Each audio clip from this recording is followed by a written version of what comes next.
Hello दोस्तों, आप सभी का स्वागत। दोस्तों, अपना चैप्टर जो चल रहा है कोलाइड, उसमें हमने इससे पहले वीडियोज में बात की थी एंजाइम के बारे में। एंजाइम क्या होते हैं, एंजाइम की क्रियाविधि की बात की हमने, एंजाइम के विशेषताओं की बात की हमने, एंजाइम की उपयोगिता की बात की हमने और एंजाइम का वर्गीकरण किया। दोस्तों, इस चैप्टर का अब अगला टॉपिक लेते हैं हम उत्प्रेरक। सबसे महत्वपूर्ण टॉपिक है ये भी। उत्प्रेरक होता क्या है? यदि हम उत्प्रेरक की बात करें, उत्प्रेरक किसे कहते हैं, तो दोस्तों उत्प्रेरक वे रासायनिक पदार्थ होते हैं जो किसी अभिक्रिया के वेग को परिवर्तित कर देते हैं और स्वयं क्रिया के पश्चात अपरिवर्तित रूप से शेष बचे रहते हैं। दोबारा बोल दूं, उत्प्रेरक एक तरीके से वो रासायनिक पदार्थ है जिसकी उपस्थिति में किसी अभिक्रिया का वेग परिवर्तित हो गया। वेग परिवर्तित का मतलब वेग बढ़ेगा या घटेगा, और स्वयं उस क्रिया के पश्चात अपरिवर्तित रूप से शेष बचा रहेगा। यानी जब उत्प्रेरक अभिक्रिया हो जाएगी तो उसके बाद उस उत्प्रेरक के द्रव्यमान में, उस उत्प्रेरक के रासायनिक संगठन में कोई प्रभाव नहीं पड़ेगा।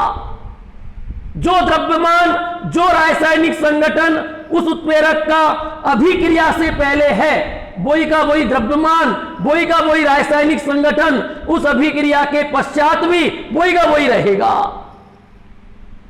दोस्तों, यदि हम उत्प्रेरक की बात करें तो यदि उत्प्रेरक के हम इस आधार पर विभिन्न प्रकार देखें, उत्प्रेरक का विभिन्न अभिक्रियाओं पर अध्ययन किया 1835 में बर्जीलियस नामक वैज्ञानिक ने।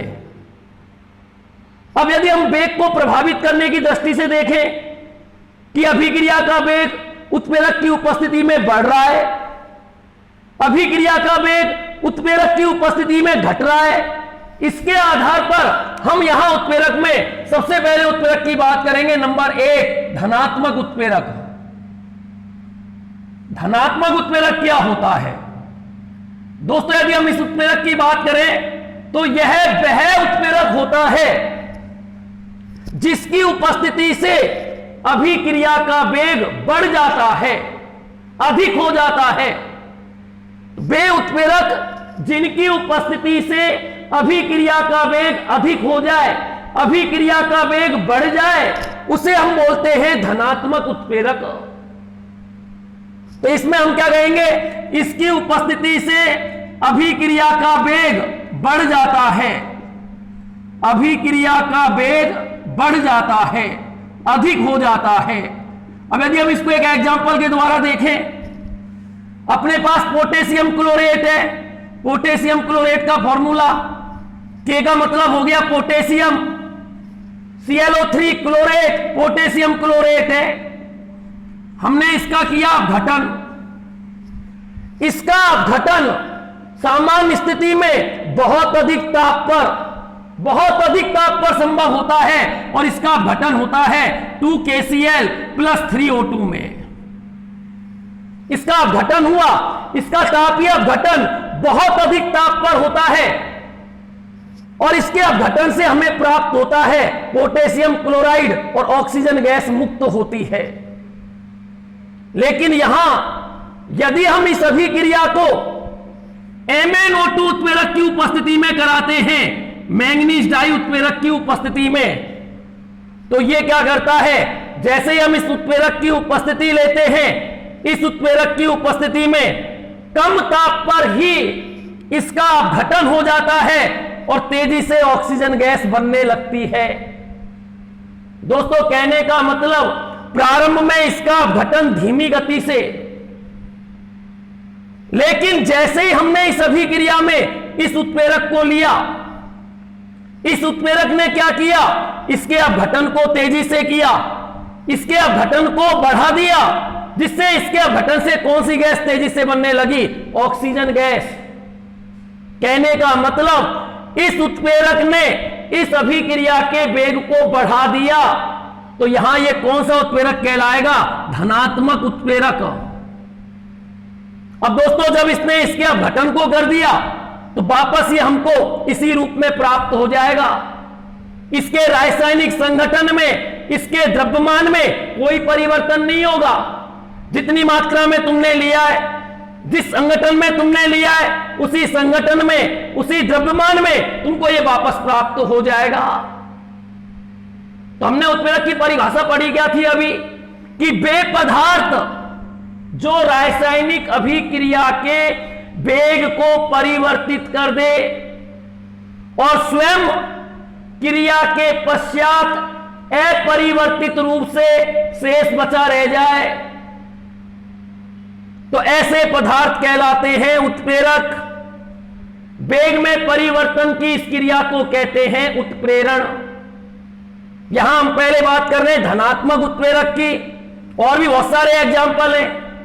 पहले प्रारंभ में इसका अपघटन धीमी गति से होता है, बहुत अधिक ताप पर होता है, लेकिन हमने जैसे ही इस अभिक्रिया में इस उत्प्रेरक को मिलाया, तो इस उत्प्रेरक को मिलाते ही इसका अपघटन तेजी से हुआ, कम ताप पर हुआ और ऑक्सीजन गैस तेजी से बनने लग गई।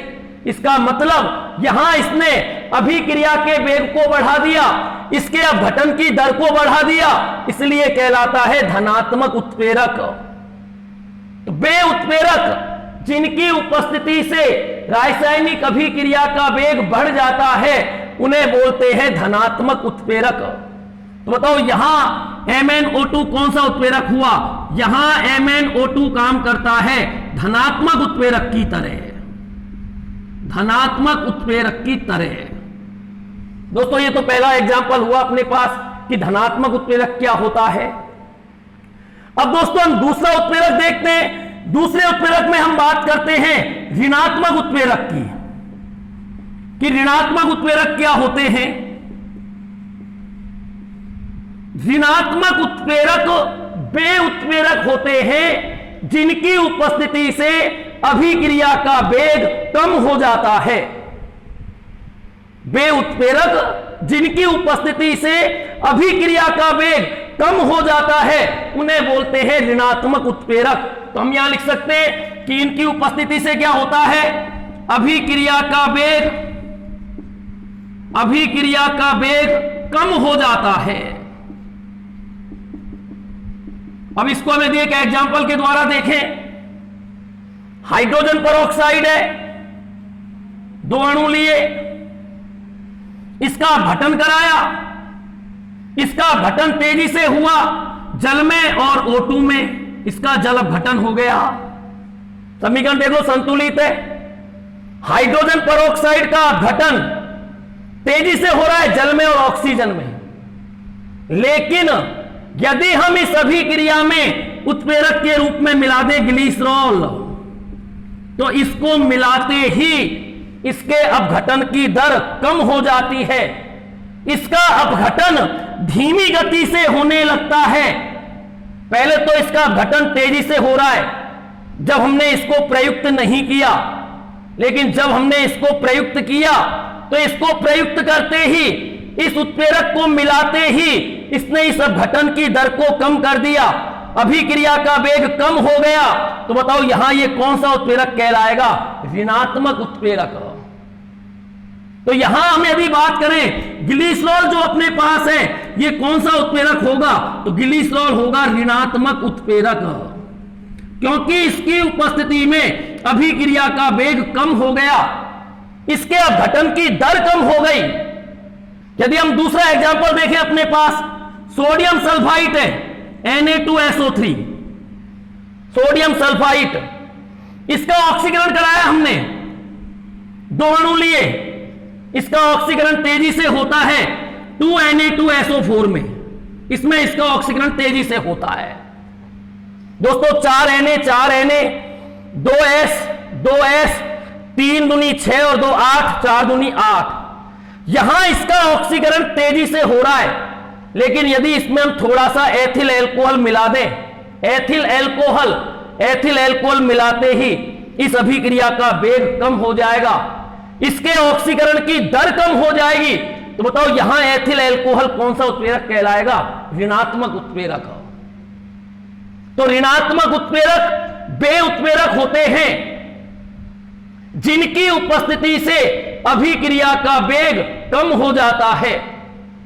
वे उत्प्रेरक जिनकी उपस्थिति से, यहां बताओ हमने क्या मिलाया इसमें, एथिल अल्कोहल, जिनकी उपस्थिति से अभिक्रिया का वेग कम हो जाए उसे हम बोलते हैं ऋणात्मक उत्प्रेरक। दोस्तों ये दो उत्प्रेरक थे हमारे पास, एक तो था धनात्मक उत्प्रेरक जिसकी उपस्थिति से अभिक्रिया का वेग बढ़ जाता है, और नंबर दूसरा अपने पास था ऋणात्मक उत्प्रेरक जिसकी उपस्थिति से अभिक्रिया का वेग कम हो जाता है। ये दो उत्प्रेरक के अपने प्रकार देखे। अब यदि हम तीसरे प्रकार की बात करें, तीसरा प्रकार ले हम, स्व उत्प्रेरक क्या होता है? स्व उत्प्रेरक, दोस्तों स्व उत्प्रेरक नाम से स्पष्ट है, स्वयं उत्प्रेरक का काम करेगा। अपने पास एस्टर है CH3COOC2H5 एस्टर, यदि हम इसका नाम दें, C2H5 का नाम होता है एथिल, CH3COO बनाए एसिटिक अम्ल से, H हटाया हुआ है एसीटेट, एथिल एसीटेट, ये एस्टर है। इसका हमने कराया जल अपघटन, जल अपघटन किया एस्टर का। जब एस्टर का जल अपघटन करते हैं तो हमको प्राप्त होता है एसिटिक अम्ल CH3COOH, CH3COOH प्राप्त होगा, और हमको प्राप्त होगा एथिल अल्कोहल, एथिल अल्कोहल। जब एस्टर का जल अपघटन कराया जाता है तो एस्टर के जल अपघटन से हमें प्राप्त होता है एसिटिक अम्ल और एथिल अल्कोहल। दोस्तों यदि हम इस अभिक्रिया को देखें तो प्रारंभ में इस एस्टर का जल अपघटन बहुत ही धीमी गति से होता है। दोस्तों यदि हम इस अभिक्रिया की बात करें तो प्रारंभ में एस्टर का जल अपघटन बहुत ही धीमी गति से होता है, बहुत ही धीमी गति से हमें एसिटिक अम्ल और एथिल अल्कोहल प्राप्त होता है। लेकिन जैसे ही इस अभिक्रिया में एसिटिक अम्ल बन जाता है तो एसिटिक अम्ल क्या करता है, इस अभिक्रिया के लिए किसका काम करने लग जाता है, उत्प्रेरक का। जैसे ही इस अभिक्रिया में एसिटिक अम्ल बनता है तो यह एसिटिक अम्ल इस अभिक्रिया में किसका काम करने लग जाता है, उत्प्रेरक का। और जब यह उत्प्रेरक का काम करने लग जाता है तो फिर एस्टर का जल अपघटन तेजी से होने लगता है। जब ये अम्ल यहां उत्प्रेरक का काम करने लग जाता है तो फिर एस्टर का जल अपघटन तेजी से होने लगता है। तो बताओ यहां ये कौन सा उत्प्रेरक कहलाएगा, स्व उत्प्रेरक। तो स्व उत्प्रेरक का मतलब क्या हुआ, जब किसी रासायनिक अभिक्रिया में बना कोई उत्पाद ही उस अभिक्रिया के लिए उत्प्रेरक का कार्य करता है तो ऐसे उत्प्रेरक को क्या कहा जाता है, स्व उत्प्रेरक। अभिक्रिया में स्वयं उत्पन्न हुआ, अभिक्रिया में जो उत्पाद बना वो ही उत्प्रेरक की तरह कार्य करने लग गया। तो बताओ यहां ये कौन सा उत्प्रेरक कहलाएगा, स्व उत्प्रेरक। यदि हम इसकी परिभाषा दें, द्वारा मैं बोल दूं, स्व उत्प्रेरक क्या होता है, जब किसी रासायनिक अभिक्रिया में बना कोई उत्पाद ही, ये उत्पाद है, बना कोई उत्पाद ही उस अभिक्रिया के लिए उत्प्रेरक का कार्य करता है तो ऐसे उत्प्रेरक को कहते हैं स्व उत्प्रेरक। यहां इस अभिक्रिया में यह स्व उत्प्रेरक है। दोस्तों द्वारा देखें एक बार, हमने एस्टर का जल अपघटन किया। एस्टर का जल अपघटन प्रारंभ में धीमी गति से होता है, लेकिन जैसे ही इस अभिक्रिया में एसिटिक अम्ल बना, अम्ल बनते ही यह उत्प्रेरक का काम करने लग गया, और उत्प्रेरक के काम करते ही इसके जो जल अपघटन हो रहा है वो तेजी से होने लग गया। यानी इसने इसके अपघटन की दर को बढ़ा दिया। तो बताओ ये कौन सा उत्प्रेरक कहलाएगा अपने पास, स्व उत्प्रेरक। तो ये तीसरा उत्प्रेरक हो गया अपने पास कि स्व उत्प्रेरक क्या होता है। दोस्तों फिर हम चौथे उत्प्रेरक की बात करते हैं। चौथा उत्प्रेरक क्या होता है अपने पास? प्रेरित उत्प्रेरक। प्रेरित उत्प्रेरक क्या होते हैं? यदि हम इन उत्प्रेरक की बात करें तो देखिए इस उत्प्रेरक में क्या होता है, अपने पास जो सोडियम सल्फाइड होता है Na2SO3, ध्यान से देखना, इसका हमने ऑक्सीकरण कराया, इसका ऑक्सीकरण आसानी से हो जाता है Na2SO4 में। सोडियम यदि हम इसका नाम दें तो Na का नाम सोडियम, SO3 अपने पास हो गया सल्फाइड। सोडियम सल्फाइड का ऑक्सीकरण आसानी से हो जाता है, आसानी से इसका ऑक्सीकरण हो गया। लेकिन हमने लिया सोडियम आर्सेनाइड, ये अपने पास सोडियम आर्सेनाइड है, sodium arsenide, sodium arsenide, sodium arsenide का फॉर्मूला देख लो, यहां Na प्लस 2 Na पर 2 प्लस SO3 पर माइनस का 2, यहां नाम हो गया सोडियम सल्फाइड, S पर -2 आवेश होता है सल्फाइड, SO3 पर -2 आवेश होता है सल्फाइड, SO4 पर -2 आवेश होता है सल्फेट, नाम दे दिया सोडियम सल्फाइड। इसका ऑक्सीकरण सुगमता से हो जाता है, आसानी से हो जाता है Na2SO4 में, समीकरण देख लो संतुलित है। लेकिन यदि हम सोडियम आर्सेनाइड लें, ASO3 -3 आवेश होता है इस पूरे के ऊपर, नाम है आर्सेनाइड, इसलिए हमने Na के 3 प्लस का 3 माइनस का 3। इसका ऑक्सीकरण जो होता है वो आसानी से नहीं होता, यानी इसमें कोई रिएक्शन नहीं होती। अब बताओ, इसका तो ऑक्सीकरण आसानी से हो जाता है, यहां कोई रिएक्शन होती ही नहीं है। हम यदि ये चाहे कि इसका भी ऑक्सीकरण हो, इसका तो हो रहा है, लेकिन यदि हम ये चाहे कि इसका भी ऑक्सीकरण हो तो हम क्या करते हैं, दोनों को एक साथ लेते हैं, दोनों की अभिक्रिया एक साथ कराते हैं। हमने लिया Na2SO3 और हमने ले लिया यहां Na3ASO3, ये ले लिया और इनका कराया ऑक्सीकरण।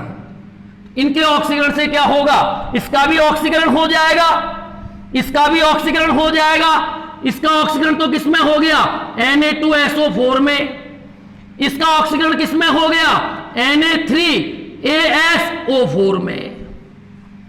अब बताओ, यहां केवल इसका ऑक्सीकरण हो रहा था, इसका नहीं हो रहा, लेकिन हमने दोनों को मिला दिया, दोनों को मिलाते ही इसका भी ऑक्सीकरण हो गया।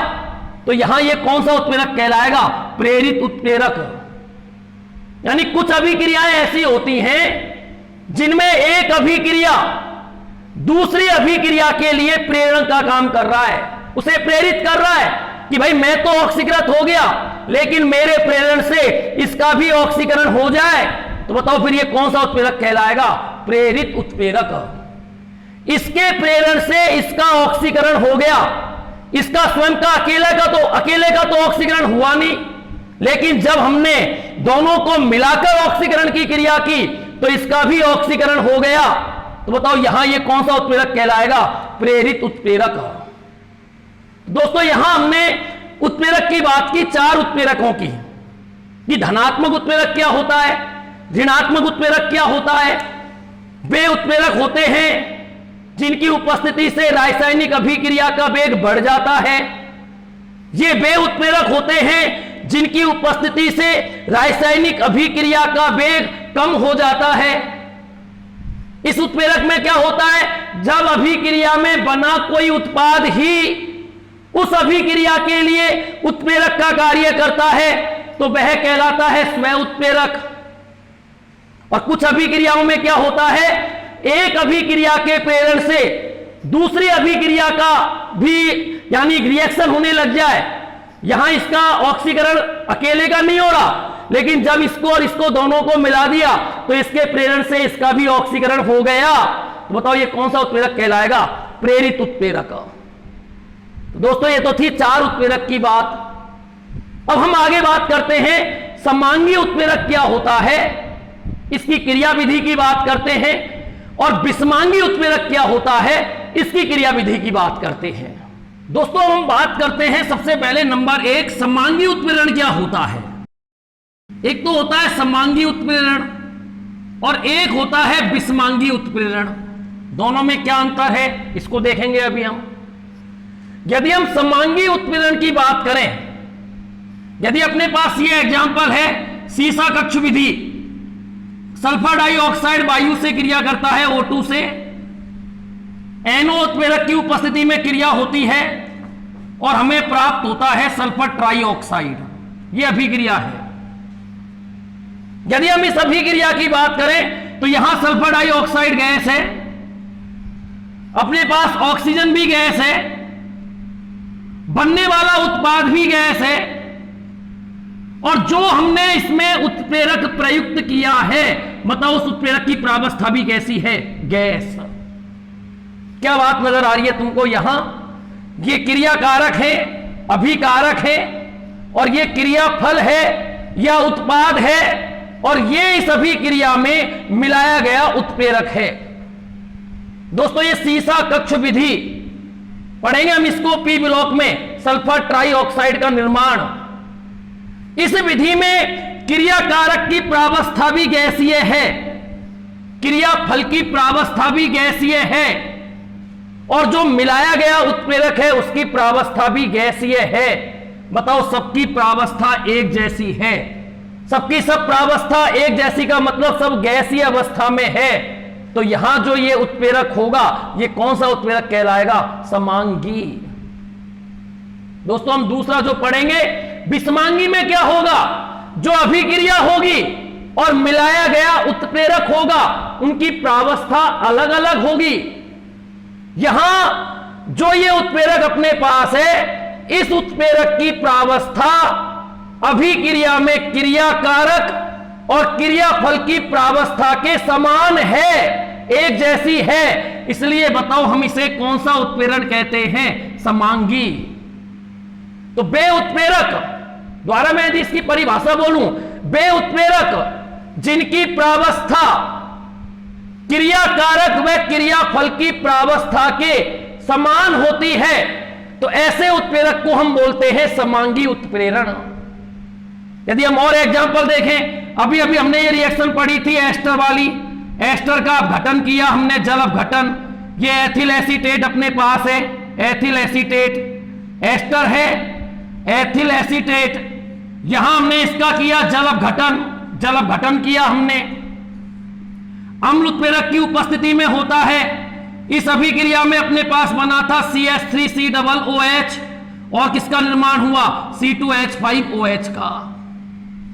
अब दोस्तों यदि हम इनकी अवस्था की बात करें, ये लिक्विड है, ये भी लिक्विड है अपने पास, मिलाया गया उत्प्रेरक भी लिक्विड है, एसिटिक अम्ल भी लिक्विड है, एथिल अल्कोहल भी लिक्विड है।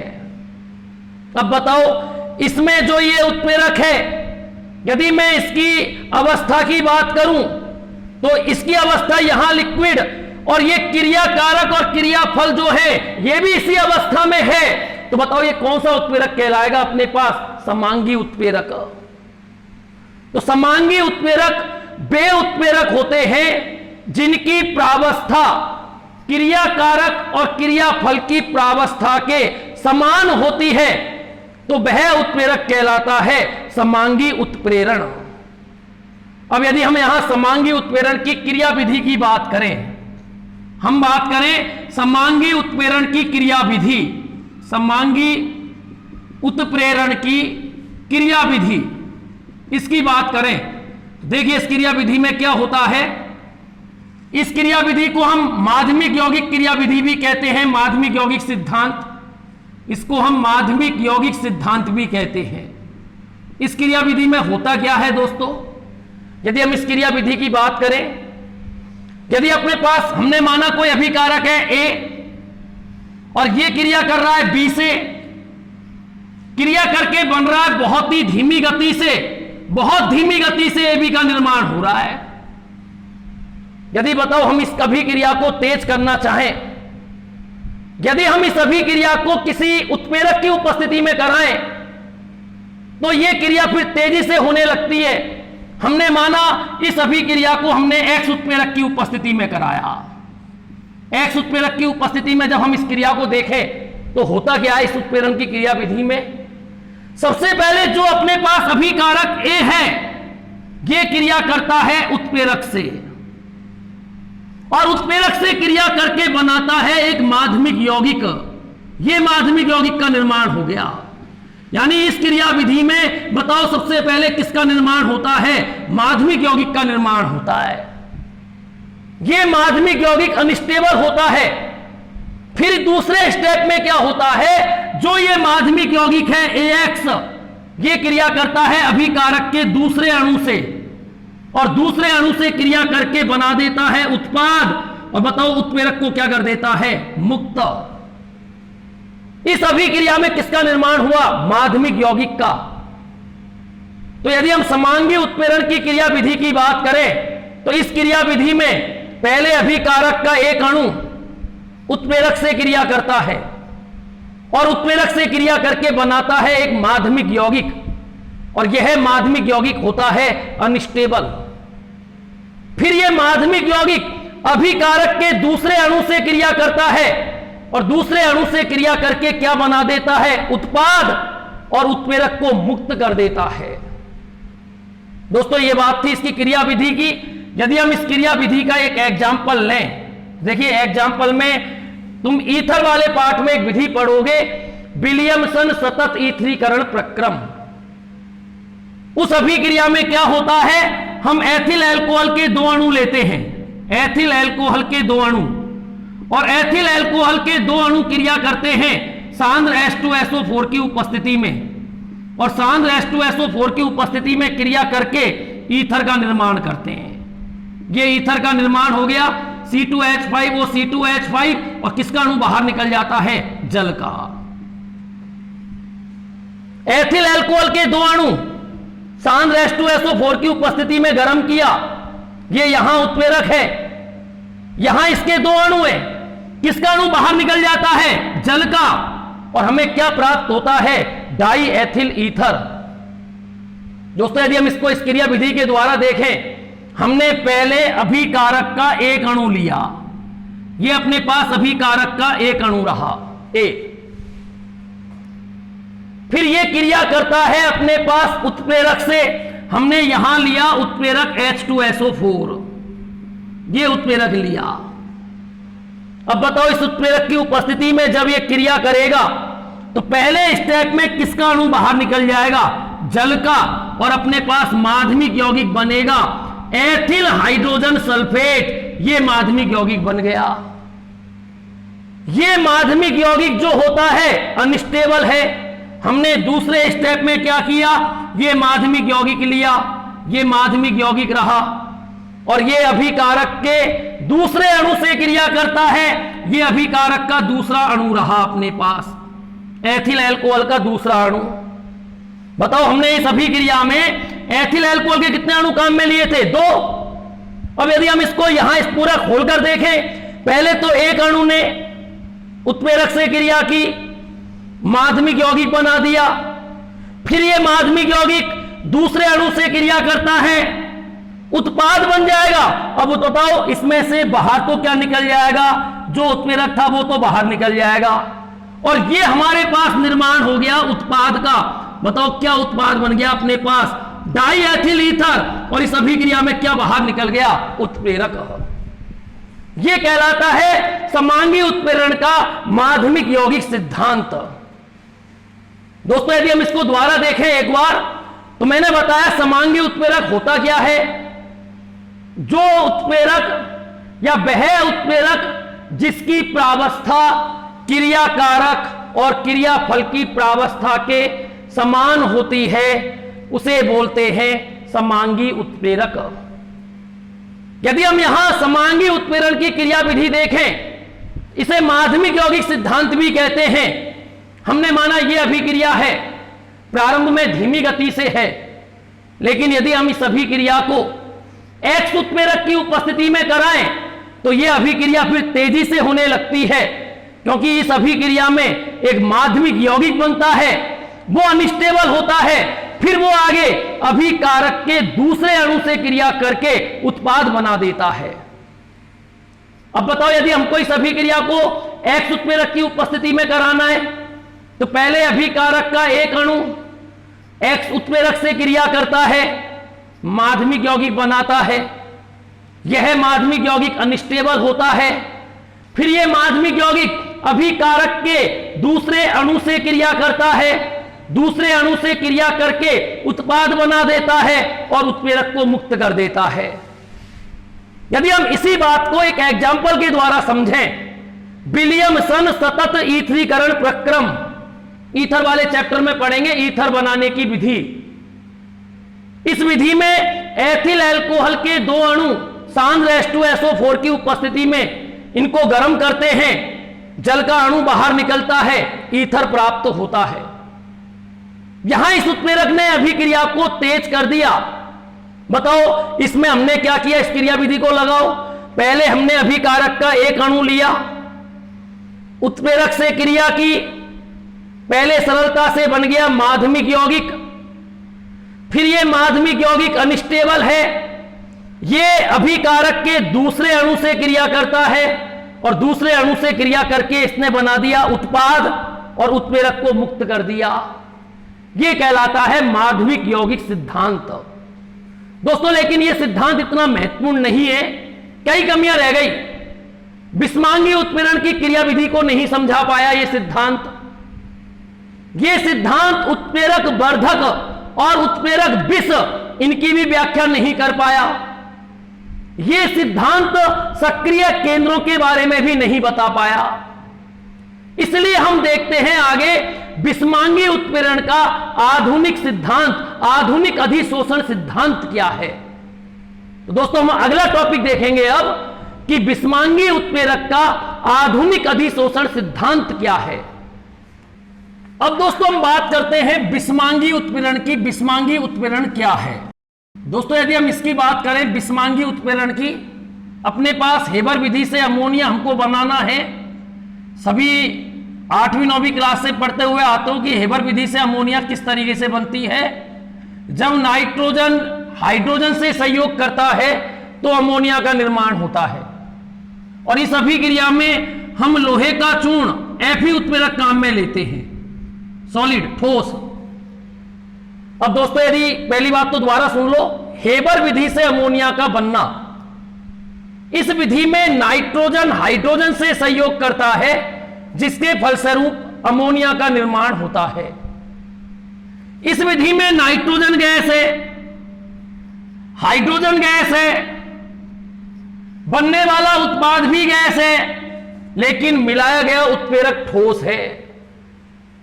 दोस्तों जो तुमने बात की थी समांगी उत्प्रेरण में और बिस्मांगी में, अब दोनों में अंतर समझ में आ गया होगा। समांगी में तो क्या हुआ, जो उत्प्रेरक था उसकी प्रावस्था क्रियाकारक और क्रियाफल की प्रावस्था के समान। लेकिन बिस्मांगी उत्प्रेरण में जो ये उत्प्रेरक है इसकी जो प्रावस्था होती है वो क्रियाकारक और क्रियाफल की प्रावस्था से भिन्न होती है। यहां ये है गैस लेकिन मिलाया गया उत्प्रेरक है ठोस। सभी की अवस्था एक जैसी नहीं है, तो बताओ यहां ये कौन सा उत्प्रेरण कहलाएगा? बिस्मांगी उत्प्रेरक। बिस्मांगी उत्प्रेरक वेग में परिवर्तन की ये क्रिया उत्प्रेरण। तो वह उत्प्रेरक जिसकी प्रावस्था क्रियाकारक और क्रियाफल की प्रावस्था से भिन्न होती है उसे बिस्मांगी उत्प्रेरक कहते हैं। और भी कई एग्जाम्पल हैं। यदि अब तुम्हारे पास ऐसे एग्जाम्पल हैं तो तुम आसानी से ये बता सकते हो कि कौन सा समांगी उत्प्रेरक होगा, कौन सा बिस्मांगी उत्प्रेरक होगा। अब दोस्तों हमने समांगी उत्प्रेरण की एक क्रिया विधि की बात की, इससे पहले वाले टॉपिक में माध्यमिक यौगिक सिद्धांत की बात की। वहां कुछ कमियां रह गई। वो उत्प्रेरक वर्धक उत्प्रेरक विष के बारे में नहीं बता पाया, उसकी व्याख्या नहीं कर पाया, सक्रिय केंद्रों के महत्व को नहीं बता पाया। यहां हम बिस्मांगी उत्प्रेरण में एक सिद्धांत पढ़ते हैं, आधुनिक अधिशोषण सिद्धांत। इस सिद्धांत में क्या होता है?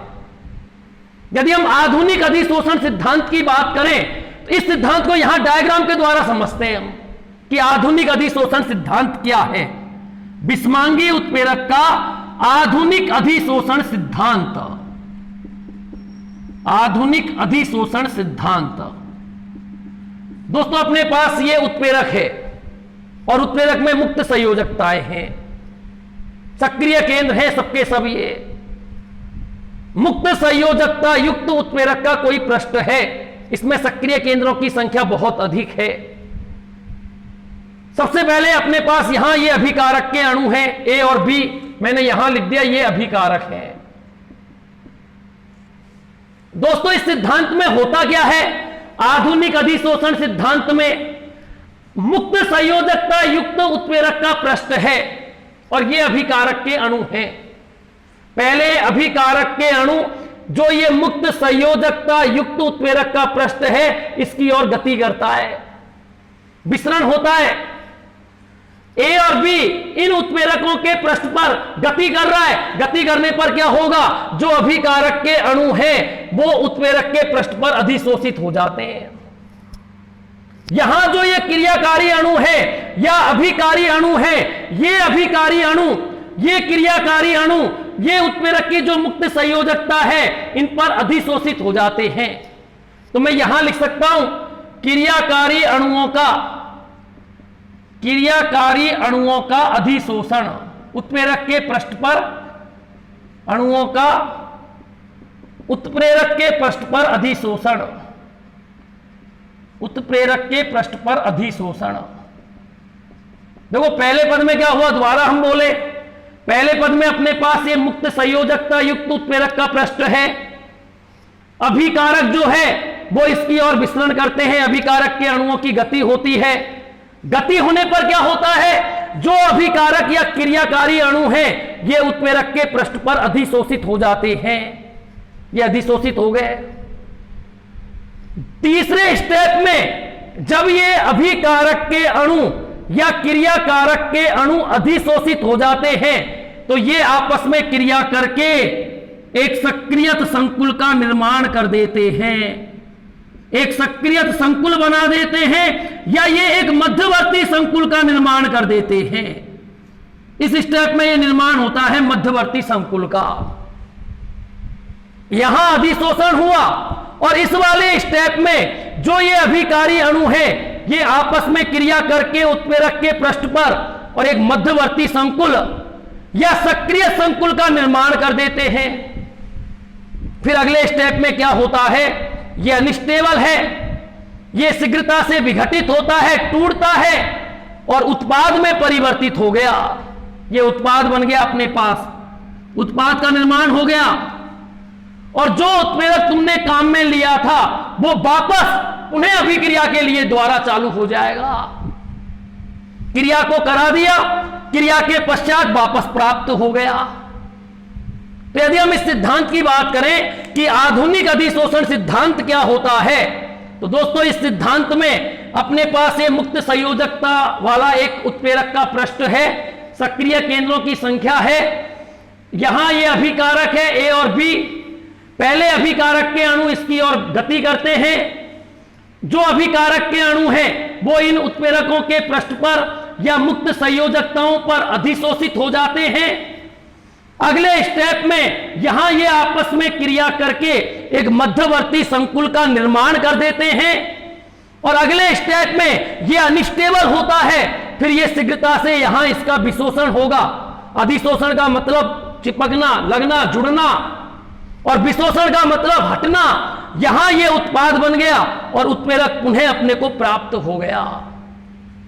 इसका मतलब यह हुआ दोस्तों कि जो उत्प्रेरक है इसके पृष्ठ पर अधिशोषण होता रहता है, विशोषण होता रहता है, अधिशोषण होता रहता है, विशोषण होता रहता है। बार बार में ये क्रियाएं चलती रहती हैं। अधिशोषण हुआ, फिर विशोषण हुआ, फिर अधिशोषण हो जाएगा, फिर विशोषण होगा। इसलिए उत्प्रेरक की थोड़ी सी मात्रा ही अभिक्रिया को उत्प्रेरित कर देती है। तुमने पढ़ा है उत्प्रेरक वर्धक, उत्प्रेरक वर्धक जो होते हैं उनसे सक्रिय केंद्रों की संख्या बढ़ जाती है। सक्रिय केंद्र अधिक हो गए तो अभिकारक के अणु आसानी से क्रिया कर लेते हैं। तुम कहोगे साहब उत्प्रेरक जो विष होते हैं वो अभिक्रिया के वेग को कम कैसे कर देते हैं? तो भाई उत्प्रेरक विष इन पर चिपक जाते हैं, अधिशोषित हो जाते हैं, इसके लिए फिर जगह ही नहीं मिलती अभिकारक को अधिशोषित होने के लिए। तो उत्प्रेरक वर्धक ने क्या किया, सक्रिय केंद्रों की संख्या को बढ़ा दिया, इसलिए अभिक्रिया का वेग अधिक हो गया, क्रियाशीलता बढ़ गई। लेकिन उत्प्रेरक विष क्या करता है, उत्प्रेरक विष यहां अधिशोषित हो जाता है, जिससे क्रिया फिर अभिकारक के अणुओं को जगह नहीं बचती अधिशोषित होने के लिए, इसलिए वो क्रियाशीलता को घटा देता है। दोस्तों ये बात थी अपने पास आधुनिक अधिशोषण सिद्धांत की। तो हमने ये पढ़ा विषमांगी उत्प्रेरण क्या होता है। ये वे उत्प्रेरक होते हैं जिनकी भौतिक अवस्था या जिनकी हम प्रावस्था की बात करें क्रियाकारक और क्रियाफल की प्रावस्था से अलग होती है।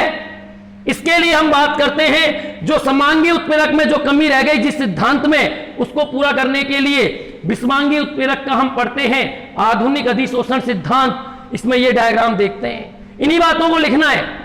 क्रियाकारी अणुओं का उत्प्रेरक की सतह की ओर विसरण, क्रियाकारी अणुओं का फिर उत्प्रेरक की सतह पर अधिशोषण, मध्यवर्ती संकुल या सक्रिय संकुल का निर्माण होता है, फिर विशोषण की क्रिया से उत्पाद बन जाता है और उत्प्रेरक पुनः प्राप्त हो जाता है। तो दोस्तों ये बात थी अपना जो टॉपिक था लास्ट, उत्प्रेरक। तो इसमें हमने देखा कि उत्प्रेरक वो पदार्थ थे जिन्होंने अभिक्रिया के वेग को परिवर्तित कर दिया और स्वयं क्रिया के पश्चात अपरिवर्तित रूप से शेष बच गए। जब लास्ट में जब शेष बचते हैं तो उनके रासायनिक संगठन में, उनके द्रव्यमान में कोई परिवर्तन नहीं हुआ। फिर हमने यहां उत्प्रेरकों के प्रकार की बात की, धनात्मक उत्प्रेरक की बात की जिनकी उपस्थिति से अभिक्रिया का वेग बढ़ गया, ऋणात्मक उत्प्रेरक की बात की जिनकी उपस्थिति से अभिक्रिया का वेग कम हो गया, स्व उत्प्रेरक की बात की जो अभिक्रिया में बना उत्पाद है वही उत्प्रेरक की तरह कार्य करने लग गया, प्रेरित उत्प्रेरक की बात थी जहां एक अभिक्रिया तो हो रही थी लेकिन दूसरे का नहीं हो रहा, तो एक अभिक्रिया से दूसरी अभिक्रिया का प्रेरण हो गया, दूसरी अभिक्रिया और तैयार हो गई अपनी अभिक्रिया को पूर्ण करने के लिए, प्रेरित उत्प्रेरक हो गया। समांगी उत्प्रेरण में बात की हमने, उसमें माध्यमिक यौगिक सिद्धांत की बात की, और विषमांगी उत्प्रेरण में हमने आधुनिक अधिशोषण सिद्धांत की बात की। दोस्तों ये टॉपिक पूरा हुआ उत्प्रेरक। अब चैप्टर में केवल एक ही टॉपिक शेष बचता है जिसके 2 से 3 वीडियोज हैं, अधिशोषण व अवशोषण क्या होता है। धन्यवाद दोस्तों। यदि आपको इन सभी के नोट्सों की आवश्यकता हो, यदि आपको चाहिए कि ये कंप्लीट जो मैं बोल रहा हूं, जिसको मैं समझा रहा हूं, उसके लिखे कंप्लीट कलर प्रिंट में आपको नोट्स मिले, तो आप नीचे जो नंबर चल रहे हैं उन नंबरों पर आप संपर्क कीजिए, वहां आपको नोट्स की पूरी व्यवस्था मिलेगी। धन्यवाद।